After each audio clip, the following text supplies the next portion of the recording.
Hello, good day. Welcome sa discussion natin in Introduction to Chemistry. So let's start.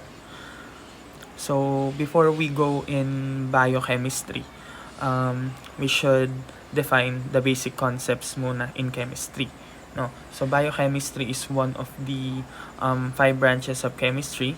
So the organic, inorganic, analytical, physical, and chemistry. No? So first, let's define chemistry. So chemistry is the study of matter and its properties, the changes that matter undergoes, and the energy associated with those changes. When we say matter, matter is anything that has mass and volume. No, for example, ikaw, you are a matter. No, because you occupy space and you occupy and then you have a volume.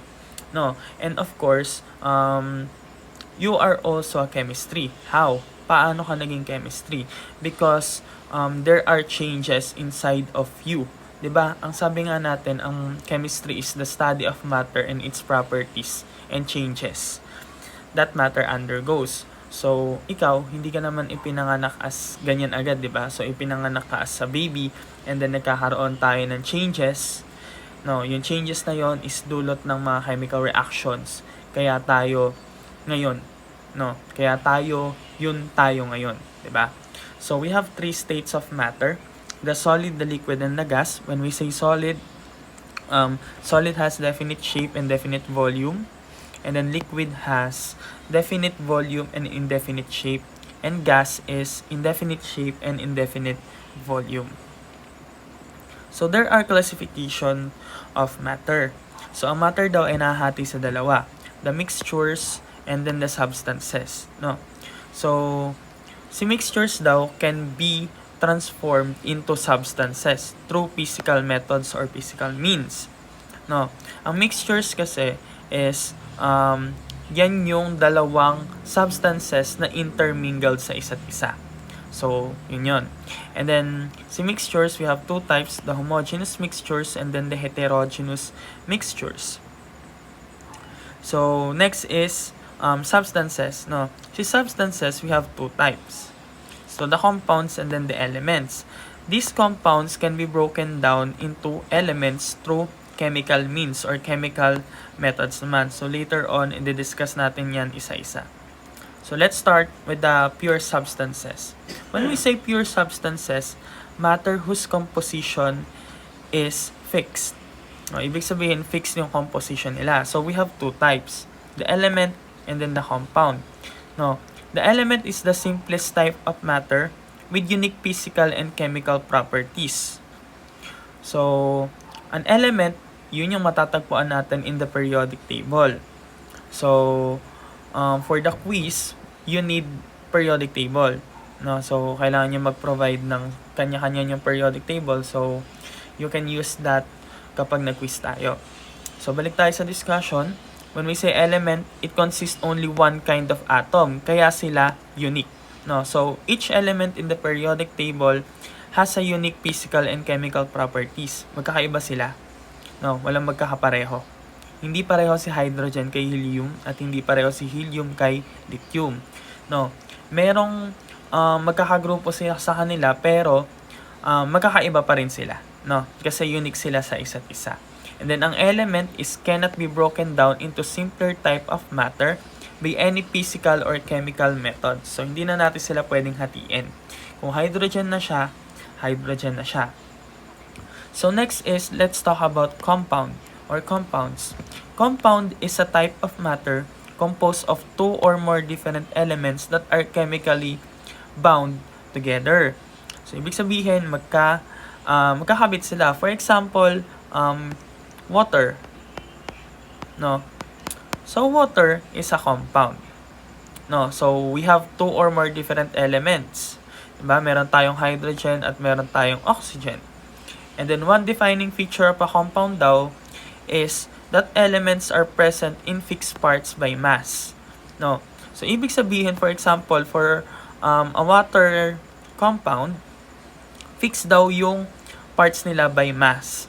Diba sa periodic table, meron tayong mga atomic mass doon.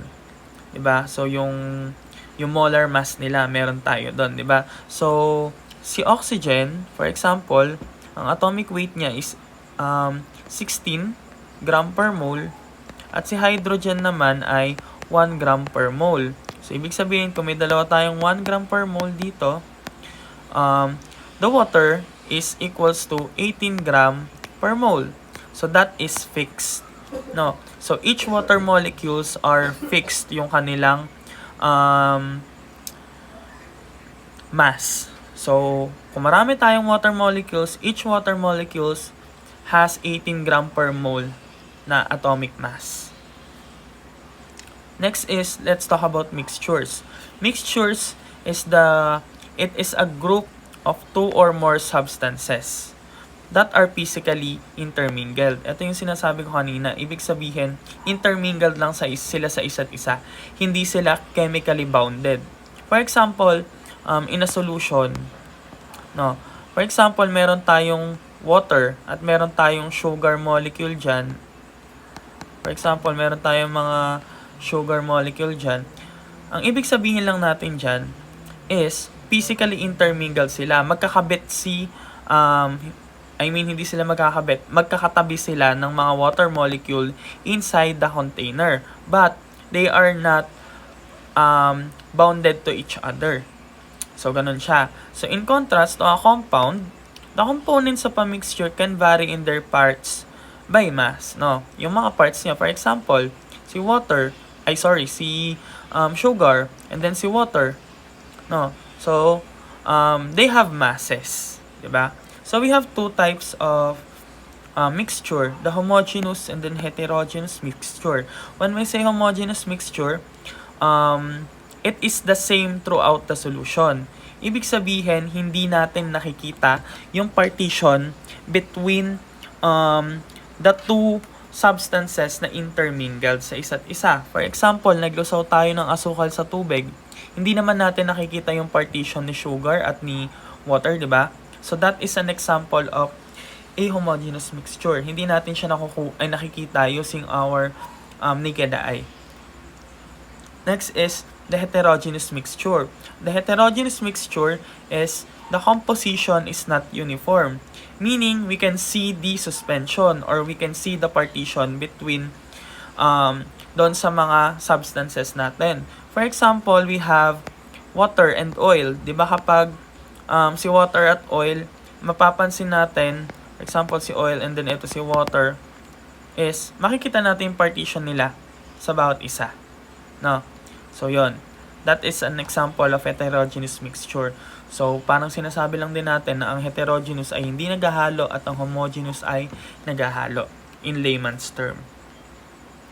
So, let's identify the following as element, compound, or mixture. So, for carbon can be found in the periodic table. So, meaning it is an element. Brass is, ang brass ay gawa sa copper at zinc. No? And then, silang dalawa ay physically intermingled. Hindi sila chemically bounded sa isa't isa. Kaya, brass is a mixture. Next is acetic acid. Acetic acid is, ito lang din yung suka. No? So, acetic acid is a compound. Next is sodium. Sodium is, it can be also found in the periodic table. So, this is an element. And next is air. Air is, it is a mixture, ayan, nasabi ko na, it is a mixture of nitrogen, oxygen, and other gases. So, yun yun. So, this is the answer. So, before we go in biochemistry, let's talk about atoms first, no? The atoms and its beginning. So, konting history lang tayo about atoms.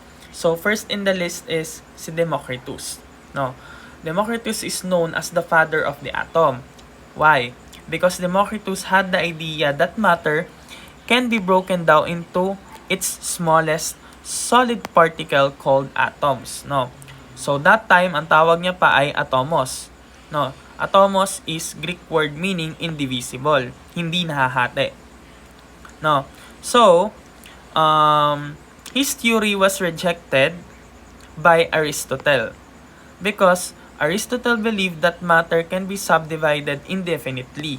And then later on, ang pinaniwalaan din naman natin dyan ay si Democritus kasi siya yung mas tama. Next is si John Dalton. So, kay Dalton naman, si Dalton is the father of the modern atom or atomic theory. So, meron tayong tinatawag na Dalton's atomic theory. So, later on, i-discuss natin. No? So, siya yung unang nag-discuss ng first modern theory of matter or yung Dalton's atomic theory. So, siya din yung unang nag-propose ng itsura ng atoms. No, he proposed that atoms is like a solid sphere. So, ito yung itsura niya. Para sa kay Dalton, ang itsura ng atom ay isang solid sphere lang. Or yung tinatawag din natin ngayon na billiard ball model. No, pero later on, hindi na rin yan yung pinapaniwalaan nating itsura ni atom.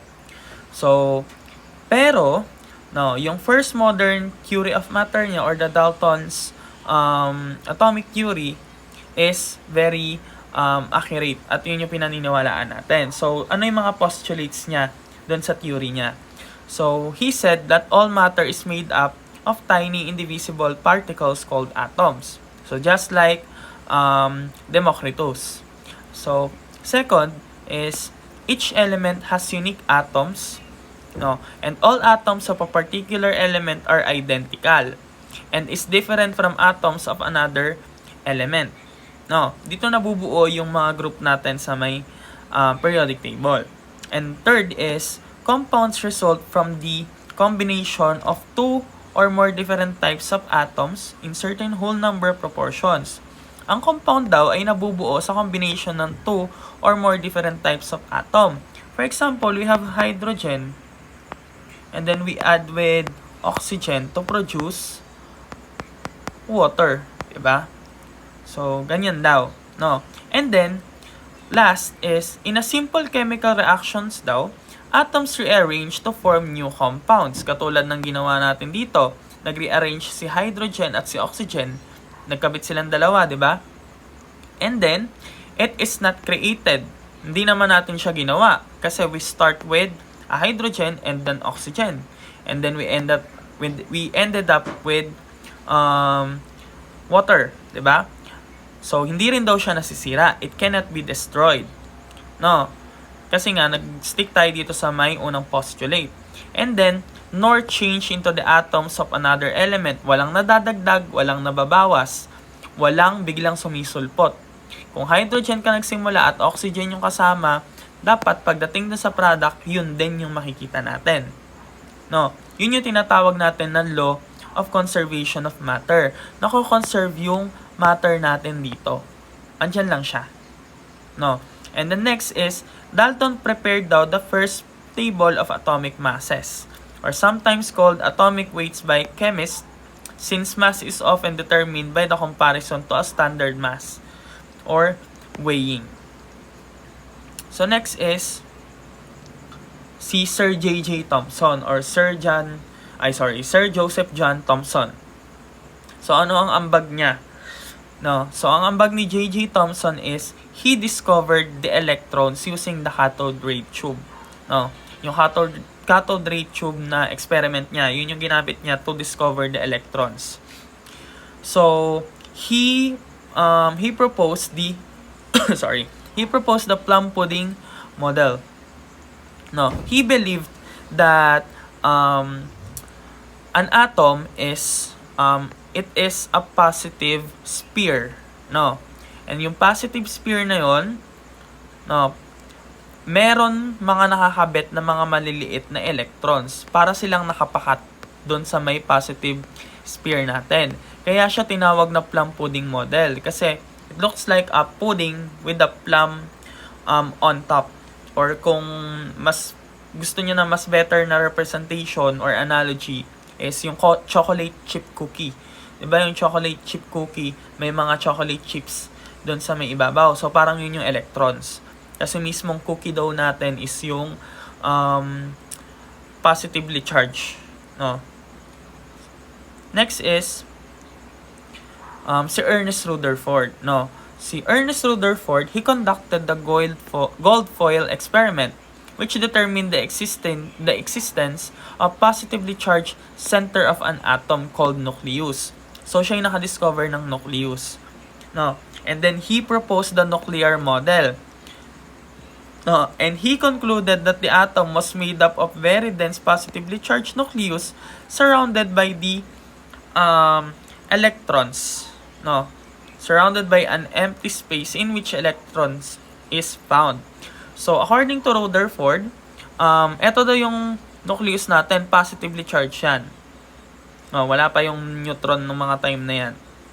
And then, yung electrons daw ay meron daw yan sa paligid, no? Nagaano daw yan sa empty space. Kaya ganito yung itsura nung ano natin, nung representation natin. Kasi hindi natin alam kung nasan dyan si electron. No, basta-basta natatagpuan lang natin si electron dyan sa empty space na yan, according to him. Next is the Niels Bohr. No? So, Niels Bohr proposed the planetary model. No? So, he believed that electrons move around the nucleus in a fixed circular manner. So, ibig sabihin, nag-orbit daw yung mga electrons natin. Katulad ng pinapakita natin dito sa may picture sa kabila. No? Parang solar system. Diba sa solar system, nag-orbit yung mga planets around the sun. So, parang ganun din yung electrons around the nucleus. No? Pero later on, na-debunk natin yung kay Niels Bohr. No? Kasi, we use advanced mathematics na para or gumamit na tayo ng math para ma-determine natin kung saan ba talaga natin matatagpuan si electron. And speaking of math, so according to Erwin Schrödinger, so si Erwin Schrödinger, he proposed a quantum mechanical model.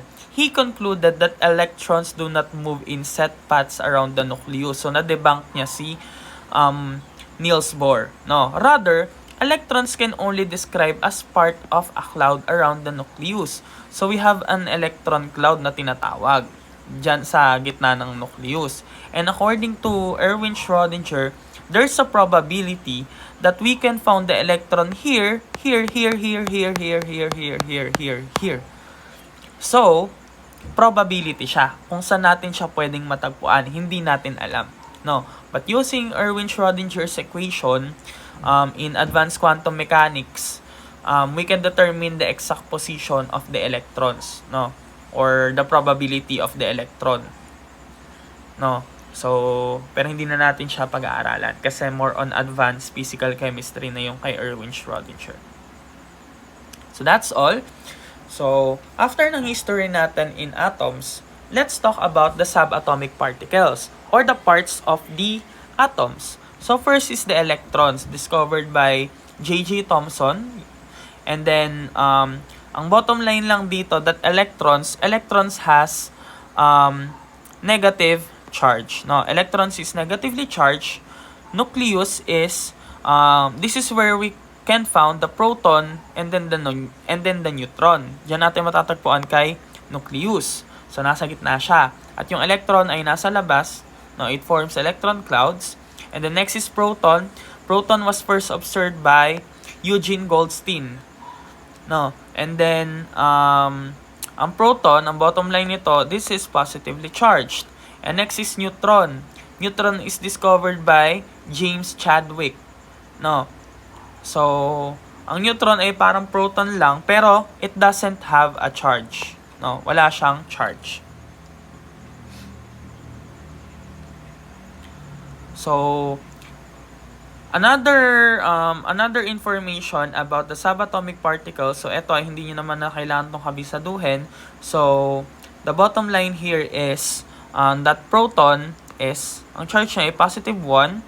Si neutron is 0. Electron is negative 1. And then, yung mga mass nila, so as we can see, the mass in grams of the electrons is smaller compared kay neutron at kay proton because of negative 28.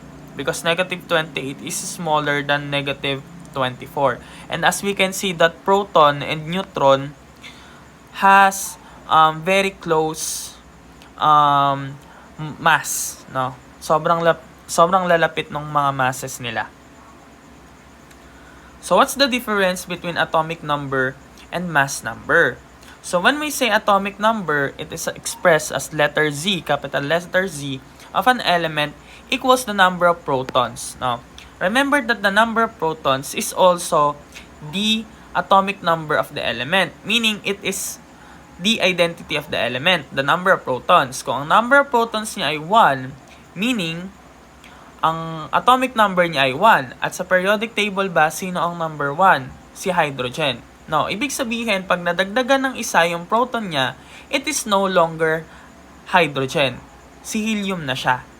No, kasi kapag naging 2 yung protons niya, the atomic number is also 2. And then the atomic number 2 in the periodic table is helium. So next is let's talk about the mass number. Ano kinaibahan ni mass number kay atomic number? Mass number is expressed as A. No, mass number is the total number of neutrons and protons present in the nucleus of the atom. Meaning, the formula for mass number is A is equals to proton plus neutron. No, the sum of proton and neutron.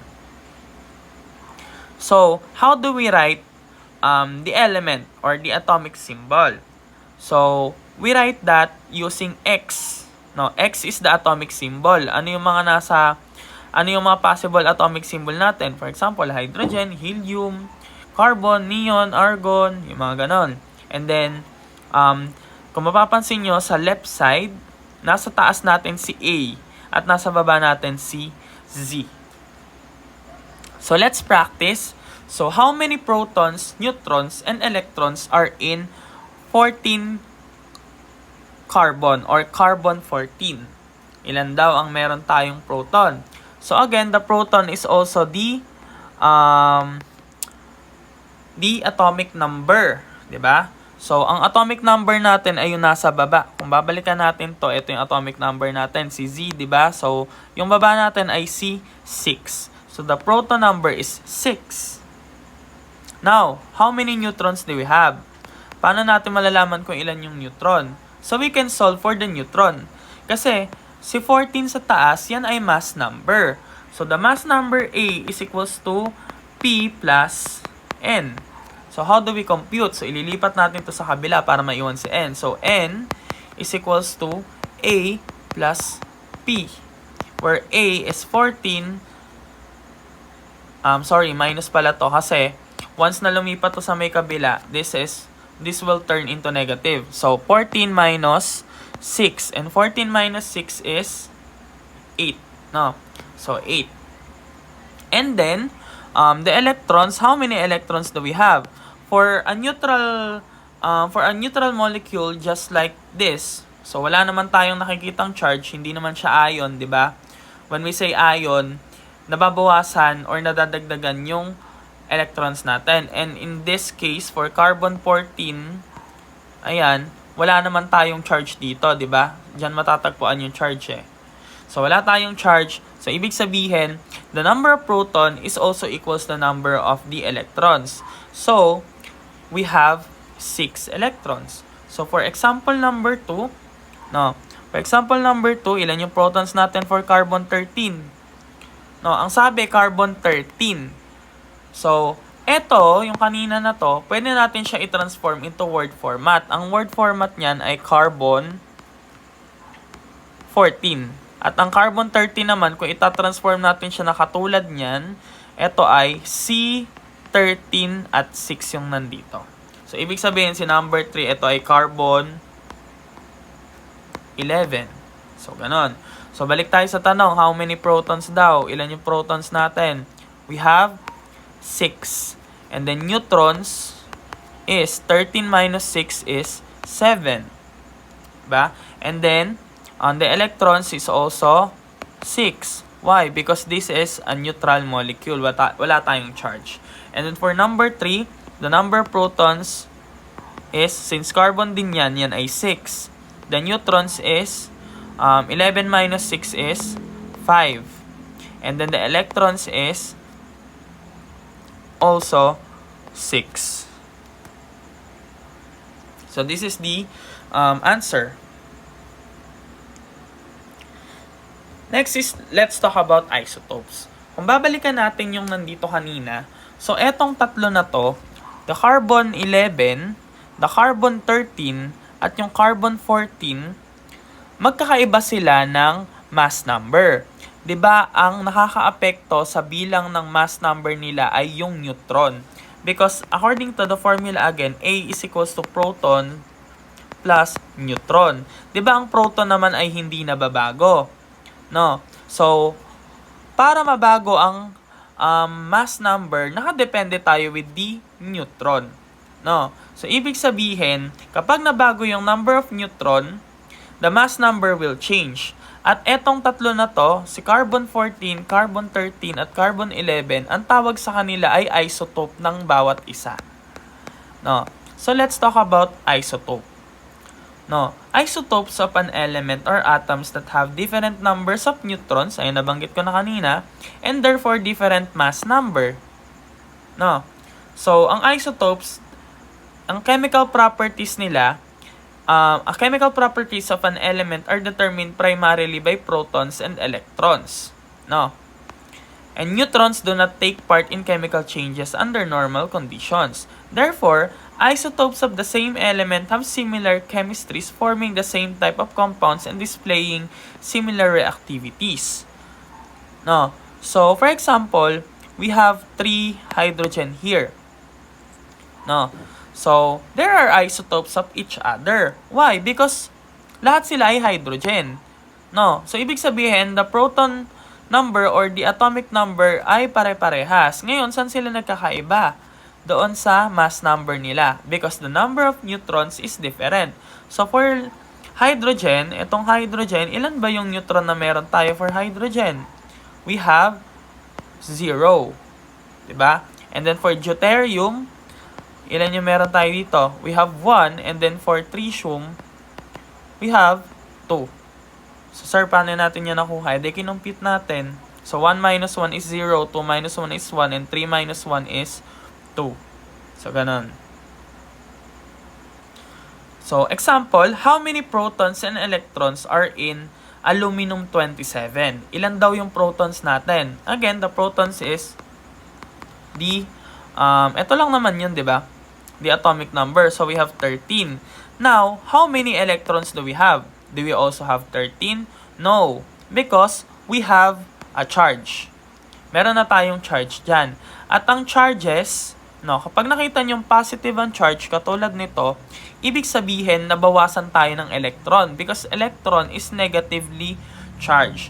Ibig sabihin, kung 3 plus yung nakikita natin, nabawasan tayo ng 3 electron. So, kung from 13, ilan na lang? We have 10. And then, for number 2, proton is equals to 34. At ang electron ay ilan? We have 36. Why? Because this is negative. Ibig sabihin, nadagdagan tayo ng 2. So, this is the answer. Now, let's talk about atomic mass unit and atomic weight. When we say atomic mass unit or AMU, it is the 1/12, the mass of carbon-12 atom. Although the name of the unit has been changed to Dalton or DA na lang. So, the atomic mass unit, which is a unit of relative mass, has an absolute mass of 1.66054 times 10 raised to negative 24 grams. No? Ano naman ang atomic weight? Atomic weight is the average of the masses of its naturally occurring isotope weighted according to their abundances. So, nakadepende daw tayo sa pagkuha kasi ng atomic weight dun sa periodic table. Kung mapapansin nyo, di ba yung periodic table natin? Yung bawat elements are may mga atomic weight, no, or atomic mass. So, each one of them ay hindi natin hinuhulaan yung number doon. For example, si hydrogen, ang atomic weight niya ay 1.00. Ngayon, paano natin nasabi na 1.00 siya? Hindi natin siya hinuhulaan. It is the average of the masses of their naturally occurring isotopes. Yung 3 naturally occurring isotopes natin na hydrogen, kino-compute yun. And then, depende kung kung ilang percent yung abundancy nila na meron tayo dito sa Earth. So, that is very complicated on how to compute the atomic weight. That's why sometimes sa may neutron number, iba-iba tayo, no? So it is very complicated actually. So yung mga BS chemistry, kino-compute nila yan. Now let's talk about chemical bonding. So the overwhelming majority of elements occur in chemical combination with other elements. So it is the electrons of the atoms, no, electrons daw nakikipag-interact to form compound or to form bonds, no. Why sa electron na nakikipag-interact? Because electrons can be found outside, 'di ba? Alam na nga si neutron or si proton, 'di ba? So, ang elements daw, it can be combined in two general ways. So we have two ways. First is transferring of electrons from the atoms of one element to another. So, ang tawag daw doon, kapag nagkaroon tayo ng transferring of electrons, ang tawag natin doon sa compound na na-form ay ionic compound. No? So, ionic compounds are neutral. No? And they possess no net charge. Or zero yung net charge nila. So, ang binary ionic compound naman is the simplest type of ionic compound. May mga binary kasi tayo at meron tayong mga polyatomic na mga ionic compounds, no? So, ang ionic bonding daw, it typically forms when a metal reacts with a non-metal. Ibig sabihin, ang ionic ay metal plus non-metal, no? At ang ionic bonding daw, it involves the combination of ions. No, ano ang ions? Ang ions can be a positive or negative. Kapag daw metal siya, no, kadalasan ang mga metal ay mga cation at kadalasan sila ay kulang sa electron. Ibig sabihin, pag kulang sa electron, kadalasan sila ay positively charged. And then the anions is the nonmetals naman at kadalasan sila ay negatively charged. No, kapag negatively charged anions, kapag positive cations. So, the second way of chemical bonding is by sharing electrons, no? Nag-share, no? So, kapag nagkakaroon tayo ng sharing, it forms a covalent compound, no? Or yung form na nababand na ay or yung bond na na-form natin, is covalent, no? So, ang covalent bond, nagyayari yan kapag nagkakaroon tayo ng electron sharing between atoms. At kadalasan, nangyayari ang covalent bond with a non-metal plus non-metal. No? So, we have two types of covalent bond. First is the non-polar covalent bond. So, whenever two atoms of the same element bond together, this bond is formed. And then a polar bond or polar covalent bond when electrons are unequally shared between atoms, no? Dito na pumapasok yung tinatawag natin na polarity. So the polarity, hindi ko na siya i-discuss ng mas malalim since polarity can be discussed sa mas mahaba pang chemistry or sa mas malalim pang chemistry. But the bottom line the bottom line of this or the polar covalent bond, meron tayong tinatawag na electron density. May isang atom kung saan kinukuha niya yung buong electron density kaya nagkakaroon tayo ng polarity. No? Ano ba yung mga example natin ng mga polar compounds? Yung water. So that is the most common example kasi sa water molecule, si oxygen nandun yung electron density. And then sa hydrogen kasi, between two hydrogens, for example, OH, ayan, no? And then meron tayong mga electron dyan. Yung pool ng electrons kasi papunta dito, no? Ibig sabihin, iisa yung direksyon na pinupuntahan natin. So, ibig sabihin, meron tayong polarity between these two poles. Kaya siya polar. Ang mga non-polar naman, wala silang ganyan. Nagka-cancel out. For example, for methane. Ayan. Paano naging non-polar si methane? So, there are other ways to determine the polarity. No? Pero ito kasi yung pinakamadaling intindihin. So, dito yung direction. So, dito, Ang electronegativity kasi nilang dalawa ay very close. So, ibig sabihin, kung dito yung punta niya at eto yung dito yung punta, kasi mas mataas si carbon pagdating sa electronegativity compared kay hydrogen. So, lahat sila ang punta nila ay papunta kay carbon. So, since iisa yung direction na pinupuntahan nila, nagka-cancel out yan. No, ito ay pababa, tapos ito ay pataas. Unlike dito na parehas pataas. Kaya nagka-cancel out yan, kaya nangyayari non-polar siya.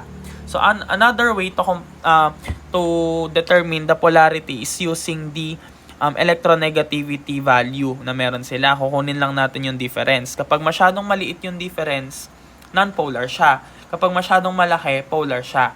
Ang electronegativity kasi ng oxygen is very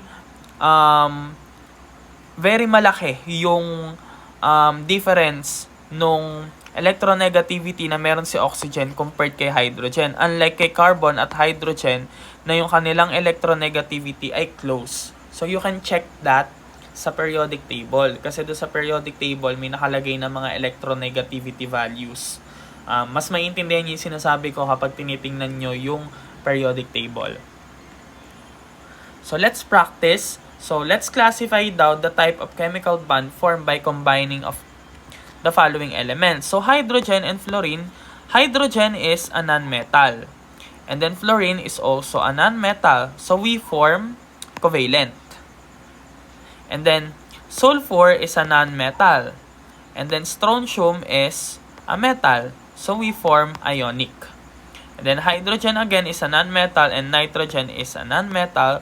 So we form covalent. And then potassium is a metal. And then chlorine is a non-metal. So we form ionic.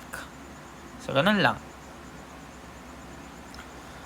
So how do we write chemical formulas? No. In a chemical formula, element symbols, ayan yung mga element symbols from the periodic table, and numerical subscripts show the type and number of each atom present in the smallest unit of the substance. So we have here in my discussion, we have three types of writing chemical formula. First is the molecular formula. The molecular formula is the exact number of atoms of each element in the smallest unit of a substance. Ibig sabihin, eksakto yung number na meron tayo. At kadalasan sa isang chemical reaction na isinusulat natin, of course, we use the molecular formula. No? So, ano ba yung mga molecular formula? For example, hydrogen, since hydrogen is a diatomic atom, ang molecular formula niya ay H2. And then for water is H2O, ammonia is NH3, and methane is CH4. Now, let's talk about the empirical formula. Empirical formula tells us which element are present in the simplest whole number ratio of their atoms. No? But, not necessarily the actual number of the atoms. Ibig sabihin, pinaliliit natin or pinasisimple. So, in more advanced discussion in chemical formula, molecular formula and empirical formula ay kinakalculate siya. No? So, for example, balik tayo dito kay empirical formula. Ang example natin, for example, ay H2O2. So, this is a hydrogen peroxide. This is your molecular formula. So, what is the empirical formula of H2O2? No, ang sabi kasi dito, simplest whole number ratio of their atoms. So, kailangan natin siya i-ratio. So, meron tayong dalawa at meron tayong dalawa. No? So, divisible naman sila parehas, diba? So, we divide that by 2. So, the empirical formula of H2O2 is just HO. For example, water. Yan. The molecular formula is H2O. So, ano yung kanyang empirical formula? No, the empirical formula of H2O is also H2O. Why? Because this is 2 and this is 1. May invisible 1 tayo dyan, di ba? So, paano pa natin siya hatiin? Di naman natin siya pwedeng i-divide by 1, di ba? Kasi 2 divided by 1 is 2 din, and 1 divided by 1 is 1 din. Or hindi natin siya pwedeng i-divide by 2. Why? Because this will be H1 and then O 1/2 or O 0.5. Walang ganon. So, Kaya si water, ang empirical formula niya is the same of its molecular formula. So may mga ganon. So ganon lang. Next is the structural formula. So structural formula shows the number of atoms and the bonds between them. Kung ilan yung atom natin at yung bond between them. For example, this is the H2, di ba? Meron tayong dalawang hydrogen at ito yung bond between doon sa dalawang hydrogen. And then, ganun din kay H2O. No? Ayan. And then, for NH3 and then CH4. No, sorry.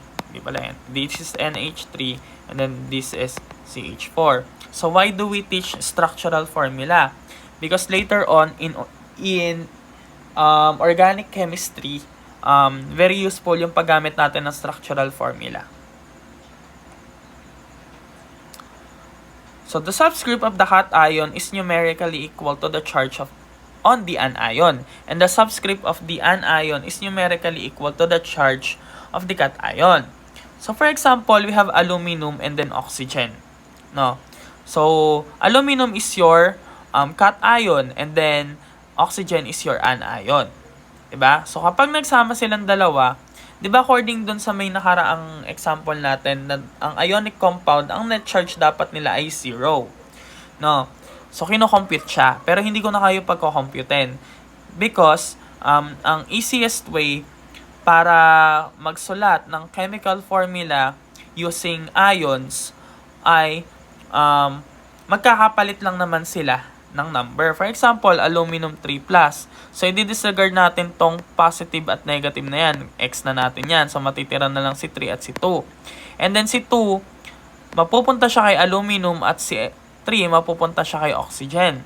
But, the twist is from superscript magiging subscript. Kaya nga naging product natin ay Al2O3. So, that's the simple explanation.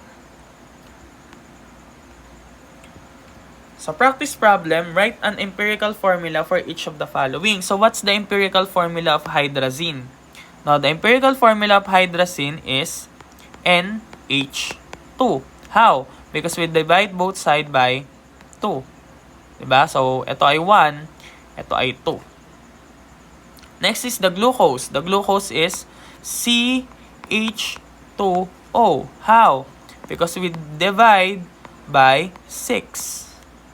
No, 6 divided by 6 is 1. Kaya C lang. And then, 12 divided by 6 is 2. Kaya 2 lang. So, this is the answer. Now, how do we name inorganic compounds? No?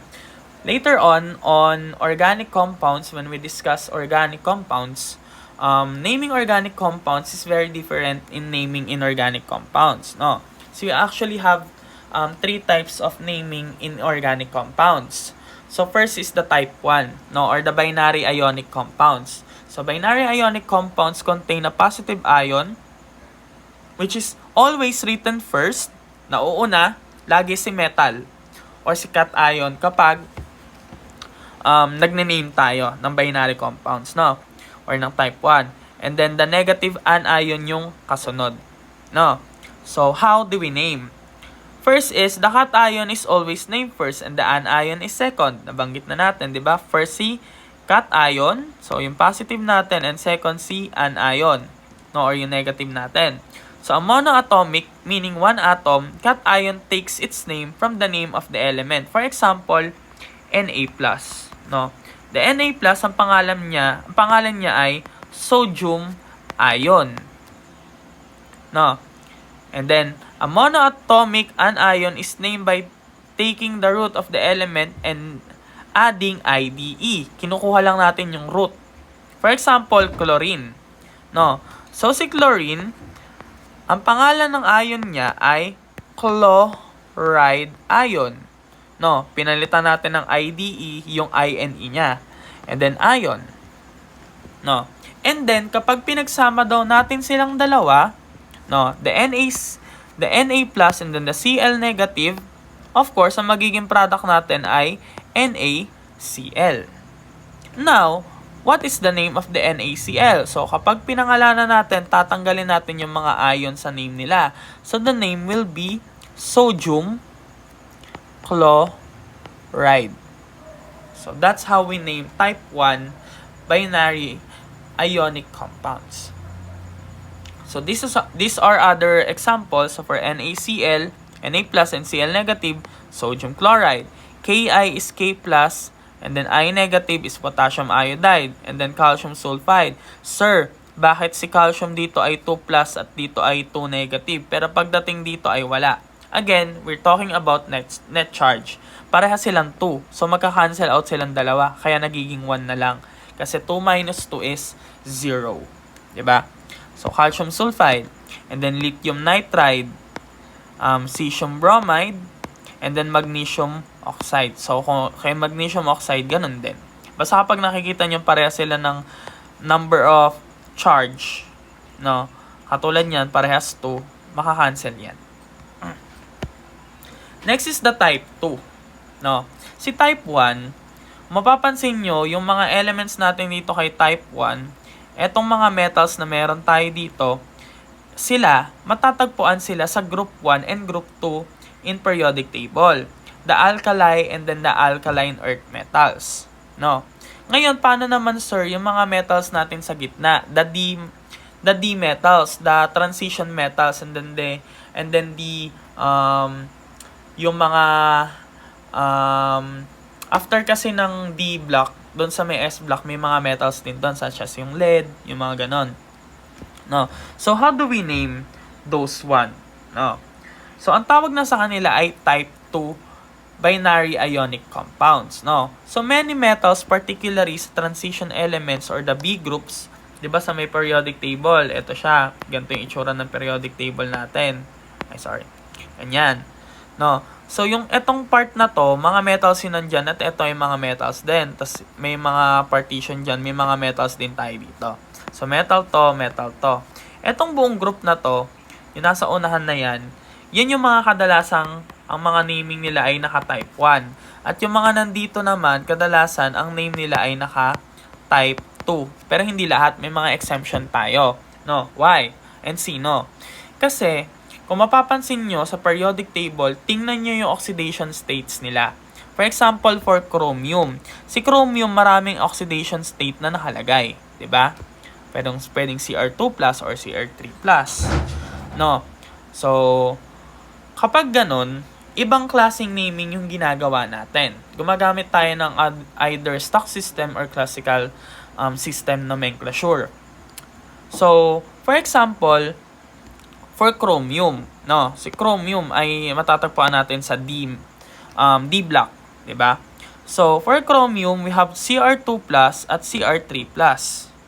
So, how do we name? So, we have two types. First is the stock system nomenclature. So, the Roman numeral indicates the charge of the cation, 'di ba? So, gumagamit daw tayo ng Roman numeral. For example, chromium 2 plus, how do we write? Chromium, open and close parentheses, 2. No, non-Roman numeral. And then for chromium 3 plus, chromium 3 na Roman numeral. So, madali kapag stock system. At si stock system ay yung accepted na ngayon. Yan na yung ginagamit natin. No. And then, ano naman yung sa classical? Tama rin naman yung classical. Pero kung ako sa inyo, ang gagamitin ko ay yung stock system. Kasi it is more easy to use compared sa classical. Kasi sa classical, nag-e-end kadalasan, kapag higher yung charge natin, ang name niya ay nag-e-end with ik. Kapag lower yung charge, ang name niya ay nag-e-end with us. At kadalasan kasi sa classical, ang ginagamit nating name nila ay yung kanilang mga Greek name. No, for example, for chromium, ayan si chromium, ang chromium 2 plus ay chromus because chromium 2 plus is lower charge than Cr3 plus. Kaya siya chromic. Ano pa yung mga example natin? For example, for copper, copper is cuprous. At kung mapapansin nyo, ang copper natin ay Cu, hindi siya Co. No, so be mindful pagdating sa mga spelling. Kaya nga kung ako sa inyo, ang gagamitin ko ay yung stock system para wala tayong lito sa spell. And then cupric. For iron, hindi yan ironous at hindi yan ionic. Ang ginagamit natin ay ferrous at ferric. For lead is Pb, So, it's either plumbous or plumbic. And then, for mercury is mercurous and mercuric. And then, tin is stannous and stannic. Next is the type 3. Binary covalent compounds. Ano ang mga type 3? The covalent compounds, no? So, again, the covalent compounds formed between two nonmetals. At paano tayo nagne-name ng mga binary compounds na type 3, no? So, first is, the first element in the formula is named first. Kung sino yung nasa unahan, siya yung mauunang papangalanan. No, for example, NO, 'di ba? Sino ba yung nauuna diyan? Si nitrogen. So, ibig sabihin, si nitrogen yung una nating kailangan pangalanan. The second element is named as if it were an anion. Katulad doon sa type 1 at sa type 2 natin. The second, katulad nitong oxygen, is pinapangalanan natin siya na nilalagyan natin siya ng IDE. So, ano si oxygen? Siya ay magiging oxide. No? So, siya ay oxide. And then next is, prefixes are used to denote the numbers of atoms present. Gumagamit daw tayo ng prefixes para ma-determine kung ilan yung atoms na present. Now, ano yung mga prefixes? Yung mga prefixes na to, madali lang naman tong kabisaduhin. So, kapag mono, isa, di, dalawa, tri, tatlo, tetra ay 4, penta ay 5, hexa ay 6, hepta is 7, octa is 8, nona is 9, and deca is 10. Andeca, dodeca, and so on. No? So, paano na to? No? So, sabi, ang prefixes daw ay nilalagyan natin ng yung mga atoms. For example, for oxide, maglalagay tayo ng mono. Yan. No? Ikakat natin yung O, hindi siya monooxide kasi pangit siyang pakinggan. Basta may nakita kayong ganyan na magdodoble yung spelling or yung letter, aalisin yung isa, kaya monoxide na lang siya. No? So, pangapat, the prefix mono is never used for naming the first element. No? So, sa example natin na to na NO, si nitrogen dito, dapat mononitrogen siya, di ba? May mono siya sa umpisa. Pero, siya ay first. No, siya ay nauuna. So, i-name lang natin siya as nitrogen lang. Kaya siya nitrogen monoxide. So, another example is carbon monoxide. Si carbon lang siya, hindi siya monocarbon. No, at si oxygen ay syempre mono. Kaya siya monoxide. So, another example is N2O. Ano ang N2O? Dinitrogen monoxide. Or ang common name niya is nitrous oxide. And then NO, tapos na tayo dyan. NO2 is nitrogen dioxide. N2O3 is dinitrogen trioxide. N2O4 is dinitrogen tetroxide. N2O5 is dinitrogen pentoxide. Now, let's talk about the polyatomic ions. So, what's the importance of buying periodic table? This is one of the reasons kaya ako kaya pinabibili ng periodic table. Because some periodic tables have table of polyatomic ions. Sa case nyo kasi, hindi ko naman yun ipapakabisado kasi kinakabisado lang ang mga polyatomic ions ng mga BS Chemistry students. Pero, in your case, hindi nyo kailangan kabisaduhin. No? So, ano ba ang polyatomic ions? Polyatomic ions are assigned special names that must be memorized to name the compounds containing them. Again, di ko na siya ipapamemorize. Kailangan nyo lang ng periodic table na may table na ganyan. No? So, when two or more of the same polyatomic ions are present in the formula unit, that ions appears in parentheses. No? Sa chemical, sa writing formula kasi, minsan, kasama sila polyatomic ions. At sa pagsusulat ng polyatomic ions, kadalasan, tinitreat natin sila as one group. No, for example, NH4. So, mag-example tayo ng mga compounds na polyatomic. No, for example, nag-react tayo ng NH4 positive with chlorine. So, ito ay polyatomic at ito ay monoatomic, di ba? So, paano yung magiging natin dyan? Paano kapag pinagsama natin sila? And then, of course, magiging NH4 Cl lang. Paano naman kapag si K plus sulfate? No, si sulfate ay SO4 negative. So, ano yung magiging ano yung magiging formula niya? So, the formula will be K2SO4. So, ganun lang. Paano naman kapag si NH4 plus or NH4 positive and then C sulfate or SO4 negative? Ano yung magiging product? The product will be open NH4 to SO4.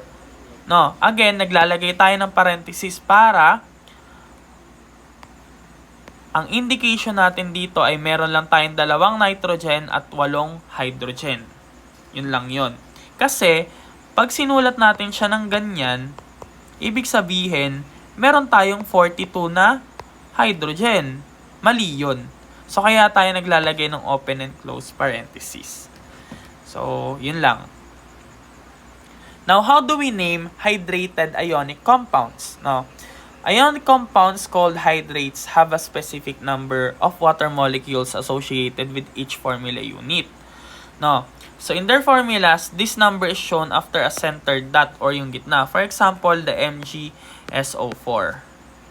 No, and then center dot, and then 7H2O. So, paano natin ito papangalanan? Alam natin na ang pangalan nito ay magnesium sulfate.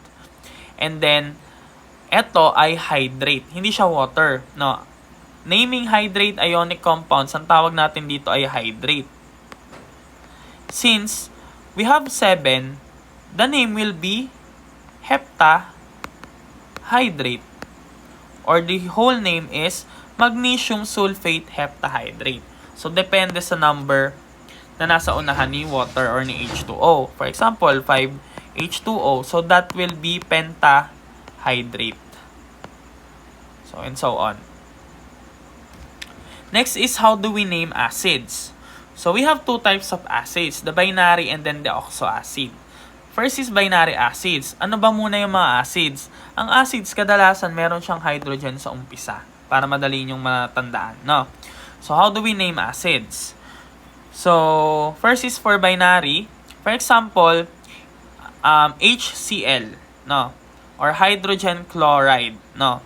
Ano yung magiging acid name niya ni hydrogen chloride? So, we use hydro as a prefix, no? And then the chlor is the root, no? So, ibig sabihin, hydrochlor yung umpisa natin. And then, lagi natin pinapalitan ng ik, yung kanyang suffix. So, from IDE, papalitan natin siya ng IC. Kaya siya magiging ik na lang. Kaya hydrochloric, and then the last part will be acid. So, kung isusulat natin siya ng buo, hydrochloric space acid. So, that's how. Madali lang. And then, for oxoacids, no? Ano ba ang oxoacids? Oxoacids are, kadalasan ito yung mga polyatomic ions, no? At sila yung mga acid na may mga oxygen, no? So, how do we name oxoacids? Kapag daw, ang kapartner ni hydrogen, for example, H2SO4 or bakit siya naging H2SO4? Kasi H plus to, and then ito ay SO4 negative. Ito napunta doon. Kaya siya naging H2SO4. Ang H2SO4, ano ba yung pangalan ni SO4? Diba ang pangalan ni SO4 ay sulfate. Diba? Kapag daw ang pangalan ay nag-end with ATE, it will become an ik and then the acid. So, for sulfate, aalisin mo yan, magiging, hindi siya sulfic acid ha. No, kasi yan ang basis lang din naman natin dyan ay sulfur, di ba? So, kaya siya magiging sulfuric acid. So, the name will be sulfuric acid. And then, paano naman kapag ITE? No. For example, sulfite or SO3. No.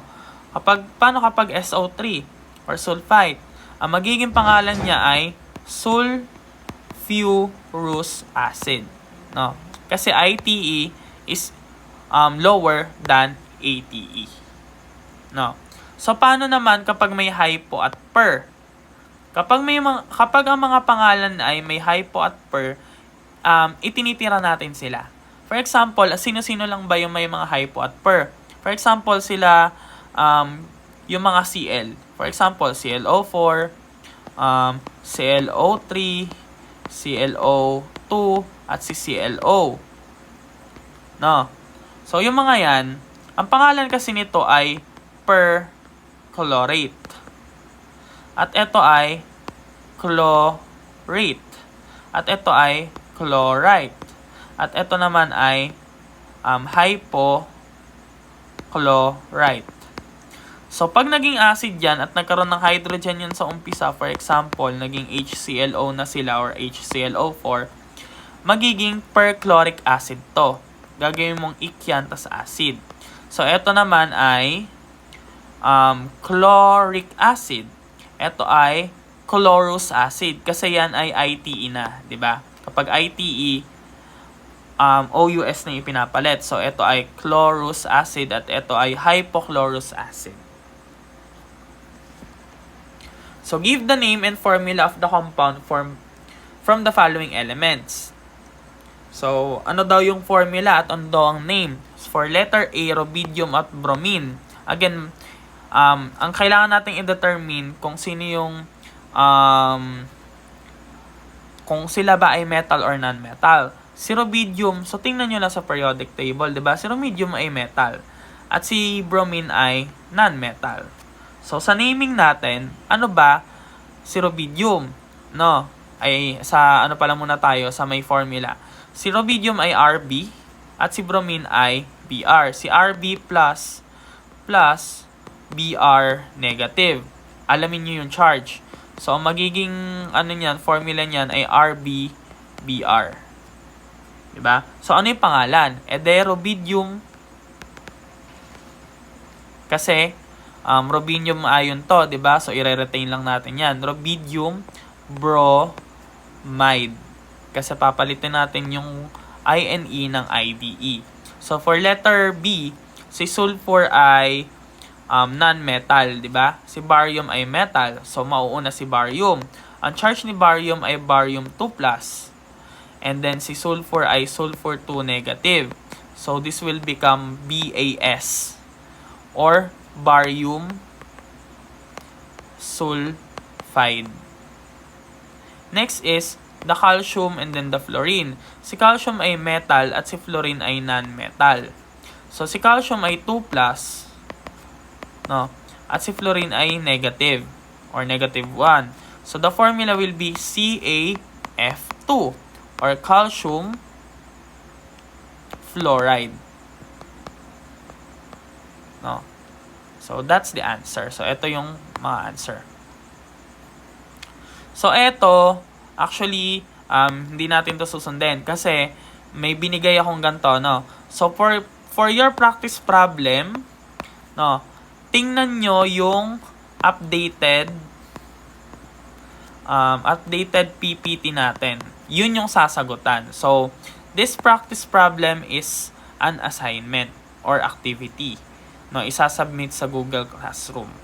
No, nasa updated PPT yung practice problem na sasagutan. So, eto lang din namang table na yan yun. Naiba lang yung mga nakalagay dito. Naglagay lang ako or nagdagdag lang ako. So that's all for the introduction to chemistry. Now let's talk about carbon chemistry. Before we proceed with the discussion sa organic chemistry, let's discuss the carbon chemistry first. No? So si carbon chemistry or si carbon as an element is very special. Why?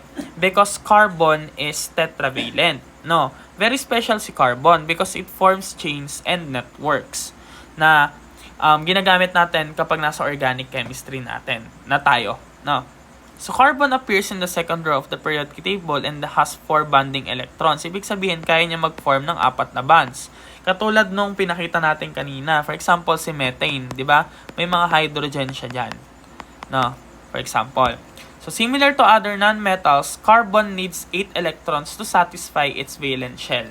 Kailangan niya ng 8. Pero kulang din siya ng 4, no? Kasi 4 lang yung meron siya. Kailangan niya ng 4 pa para maging 8. So every valence electron participate in bonding.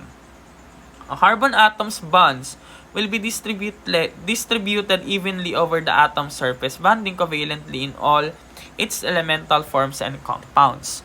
Ngayon, bakit ulit siya special? Because it can form 4 bonds. At kapag 4 yung ganyan na bonding na meron siya, marami tayong shape or maraming possibility si carbon sa pagbabanding. Kaya nga pwede siya mag-form ng network at pwede siya mag-form ng chain. No. So the number of strengths of carbon bonds lead to its outstanding ability to catenate or form chains of atom. No, kaya siya nagkakaroon ng chain. So later on, ito yung i-discuss natin in organic chemistry kung paano nagkakaroon ng chains. So which allows it to form a multitude of chemically and thermally stable chain, pwedeng ring, and pwedeng branch compound. So this is an example of a ring, the fullerene. No, so those are carbon na nag-form ng pabilog. No, ito rin ay ring din naman to. At pwede rin chain. For example, isang mahabang ganyan. That is a chain of carbon. So later on, ituturo natin yan. And why carbon is also very special? Because of networking. For example, diamond. So this is the diamond and this is the graphite. Kung mapapansin nyo, magkaiba sila, 'di ba, in terms of physical properties. Mas matibay si diamond. Mas makintab siya or luster siya, 'di ba? And then si graphite naman ay nagpa-powderize, brittle siya, madali siyang madurog. And then hindi siya kumikinang. Pero this diamond is made out of carbon and this graphite is also made out of carbon. Parehas lang silang made out of carbon. Ngayon, bakit sila nagkaiba? Bakit sila magkaiba ng properties? Bakit sila magkaiba ng itsura? Because of the formation of carbon molecules inside of them. No. So si carbon na element ay matatagpuan din natin 'yan sa katawan natin. No, kapag nasa bakit natin siya pinag-aaralan? Bakit natin pinag-aaralan si carbon? Because yung mga biomolecules natin such as carbohydrates, nucleic acids, lipids, and proteins, may mga carbon 'yan. No, especially si carbohydrates, kaya nga siya tinatawag na carbohydrates. Carbon with hydrates. And then on the protein, ang backbone kasi ng mga amino acids in protein is carbon. And then for lipids, especially for mga fatty lipids, and then yung mga hormones natin is made out of carbon. And then, of course, the nucleic acids, no? Meron tayong carbon backbone din doon. Kaya carbon is very special in organic chemistry. And organic chemistry is the precursor to biochemistry. So, medyo matagal pa tayo mag-biochem kasi i-discuss natin ng buo hindi naman buo, i-discuss lang natin yung pahapyaw ni organic chemistry para madali nating maintindihan si biochemistry. No? And then for references, so these are my references and that's all. So that is the end of the presentation so you can answer your activities. Thank you.